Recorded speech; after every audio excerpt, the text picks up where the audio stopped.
Well, it's 2018, and our Psychono video just got taken down. So, what better time to finally make another video? A bit late, but it's a new year. These are the days where we like to imagine our future, to look optimistically upon what great things we can do. We use the new year to proudly display our own personal growth, and to declare to the world that over the course of the next 12 months, we will continue to grow as people. Hopefully, coming out the other end better. And, in the spirit of personal growth in the new year, I want to take a look back at two anime which I could not for the life of me decide between for my anime of the year of 2017. I choose these two, however, not just because I really loved them, but because they share a common theme. Growing up. The two shows in question? Made in Abyss and Land of the Lustrous. So, without further ado, let's talk about growing up through the lens of two of the most fantastic anime 2017 had to offer. And before I go any further, this isn't a recommendation video. If you haven't seen these two shows, go watch them now, because there will be spoilers, and trust me when I say that you do not want to be spoiled here.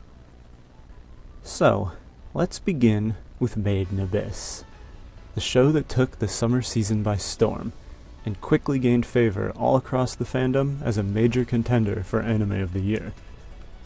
With cute and childlike character art, it's no wonder so many shied away from this series as the summer season rolled in. But I think the character art is critical for this show, and it would not be having nearly as strong of an effect had it gone with a more traditional style. I say this because the character art drives home one thing right from the get-go, that the characters are children. It may seem simple, easily achieved in any art style. After all, most anime have children in them. But to stylize characters in such a way as to highlight how young they are is a very intentional and effective choice to draw attention to their age. Because Made in Abyss is a story about kids. Riko in particular, our main character, and that sense of wonder, joy, curiosity, and total disregard for personal safety that comes with being a kid. Of course, Reg is a robot, not technically a child, and though he's much more cautious than his carefree friend, he shares these same childhood traits, and since he doesn't have any memory prior to meeting Riko, he might as well be a child. So, our story setup for these two children? They live by a giant hole, and they decide to explore it. The memory of Riko's mother, and the glory that comes with exploring the abyss, is enough to tempt her into its depths. Despite knowing full well that those who choose to venture deep into this pit experience debilitating illness, even to the point of death, and are forced to contend against the most dangerous creatures on the planet, Riko wants nothing more than to go there herself and unravel some of the mysteries it holds. She doesn't consider that even full-grown adults who have trained for their entire lives often never make it back alive. But Riko is determined, and as children do, she sets her mind on something and won't let anything get in her way of achieving that. Enter Reg, who, his own origins shrouded in the mystery of the abyss, finally gives Riko the final push, as well as a good excuse to finally accomplish her dream and enter the abyss. And so the adventure begins. A young girl, hopelessly optimistic, enters the most deadly place on Earth. Very quickly, we're made very aware how dangerous the abyss is, as we encounter the Corpse Weeper, feasting on the body of another explorer and using that explorer's voice as bait to draw in other potential prey. Riko is briefly attacked and very nearly killed, only to be saved by Reg. We are quickly shown that here in the abyss, Riko is extremely vulnerable, and dependent on Reg's robotic abilities and strength. This is only amplified as time passes, as time and time again, Riko scrapes with death. The art style and her inability to manage on her own signifies to us that Riko is a child in a place no child can survive alone. Much like the real world, she relies on the support of someone else, someone more powerful than herself, just to stay alive. Reg, on the other hand, might seem to be an adult figure here, but really, he's just as much of a child as Riko is, just in a different way. Reg may have the combat and athletic ability to explore the abyss, but having lost his memory, he lacks in knowledge. Rico, who has been obsessed with the abyss pretty much from birth, is not a complete burden, as she is able to make up for what Reg lacks. By supporting each other, Rico and Reg can just barely scrape by, but only just. Because despite their combined skill and knowledge, they are still just kids. Neither of them have any experience fighting off the horrors of the abyss. But as they adventure, they gain that experience. They start to grow up. It's subtle most of the time, and by the end of the anime they still have a lot of growth left to do. But they are better off at the end of the series than they were at the start. Each encounter with a deadly new monster serves to highlight this growth, as on first encounter, the beasts are treated as unstoppably dangerous obstacles. But when the encounter ends, Rico and Reg survive and gain the experience they need to fight back if and when they encounter another monster of the same type. Nowhere is this growth better shown than during the fateful encounter with the Orbed Piercer. Intelligent, fast, and venomous, the Orbed Piercer proves that the creatures of the Abyss's lower levels are no joke, as it managed to avoid Reg's attacks, knock away his weapon, and land a very nearly lethal blow on Rico. The adventure very nearly ends here, in one of the most visceral and harrowing scenes I've ever seen in a show. But our heroes manage to pull through, and in doing so, gain experience and grow up just a little bit more. They forge a new friendship, learn how to combat the Orbed Piercer, and learn how to cure someone injected with its deadly venom. Interactions with other characters, Nanachi in this case, further their knowledge of the Abyss, and even their own history as we see with Ozen. Then, fights for their survival give them experience as well as the opportunity to use their knowledge. Though our characters still have a ways to go in terms of growing up, their journey will surely bring them closer to that end given time, and I'm excited to see where Season 2 will take us.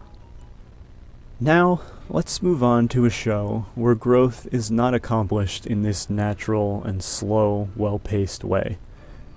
Let's move on to Land of the Lustrous, where we see an example of what happens when you are forced to grow up all at once. This is a show that doesn't beat around the bush when it comes to showing you its themes of growing up. Land of the Lustrous gives us physical representation of character growth throughout the series, which is quite odd coming from a series where the characters are immortal gem people who don't naturally undergo any physical change throughout their lives. But our main character, Phosphophilite, undergoes changes anyway, which only serves to draw attention to it. In a world where people's bodies never grow or change, here we have a character that does. It's unusual, but it's done in conjunction with major events in the character's life, which have a profound effect on them as a person. Phos's physical changes mirror their internal change and growth. Phos is the youngest gem in the small sanctuary they call home, and at the start of the series, this is made very clear. They cannot fight because they are too weak. They're energetic, upbeat, and wear their emotions plainly painted on their face. Phos is a child for all intents and purposes, despite being around 300 years old. Why is this? Because they have no role. Phos has proven themselves to be, let's say, the problem child, and Kongo-sensei, the parental figure to all of the gems, has been at a loss as to what role to give them. They desperately want to go out and fight, but they are far too delicate to do so. Eventually, though, a job is handed down, to fill an encyclopedia. This is something given by Kongo more out of pity than the actual need for an encyclopedia, though, and so Phos still feels restless and discontent. Nothing changes with this new job. Phos still acts like a child, and perhaps even more importantly is treated like one. Right from the very beginning, we see the other gems always treating Phos like they're still a child.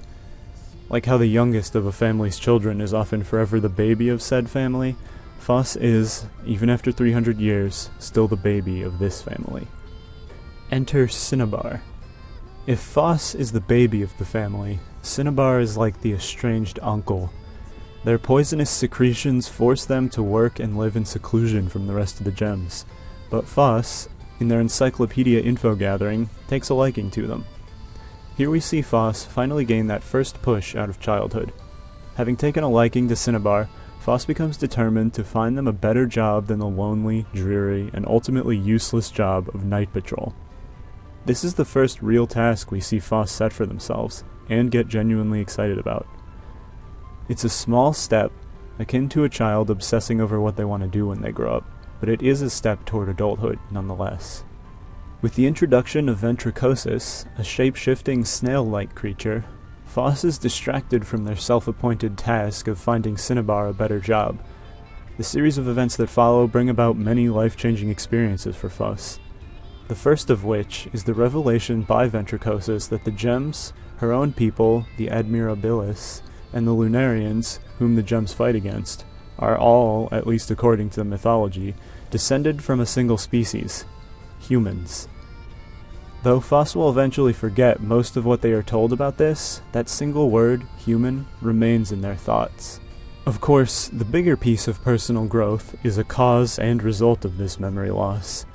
Being briefly attacked by a Lunarian causes Foss to lose their legs.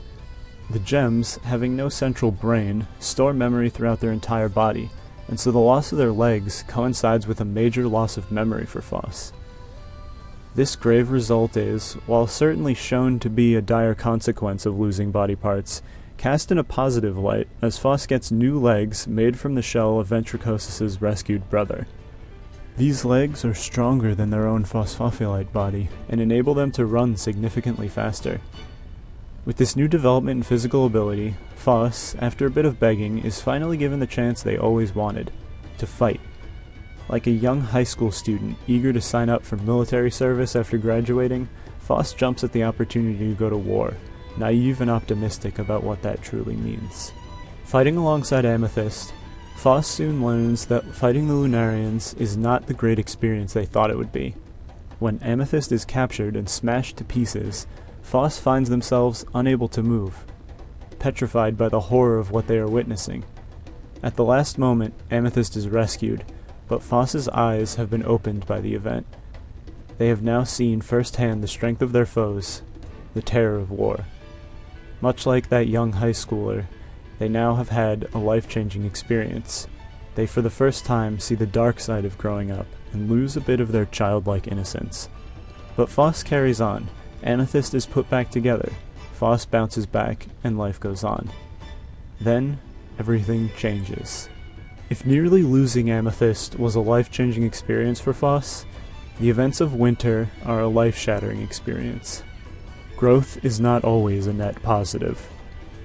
With the experience of their first battle behind them, Foss has entered a transition period between childhood and adulthood. Now they are not going to sit idly by any longer, waiting for someone to give them a place in the world. Now they're going to grab life by the horns and forge their own way. As winter rolls in, Foss, usually the first to lie down and hibernate, is determined to stay awake as part of their own personal journey to adulthood. Alongside Antarcticite, the only gem who doesn't hibernate for the winter, Foss begins the slow, well-paced transition to becoming an adult. We see them contemplate their purpose, their usefulness. Foss even considers chopping off their own arms so that they can be replaced with stronger material like their legs were. But this isn't a healthy choice, and Foss recognizes that.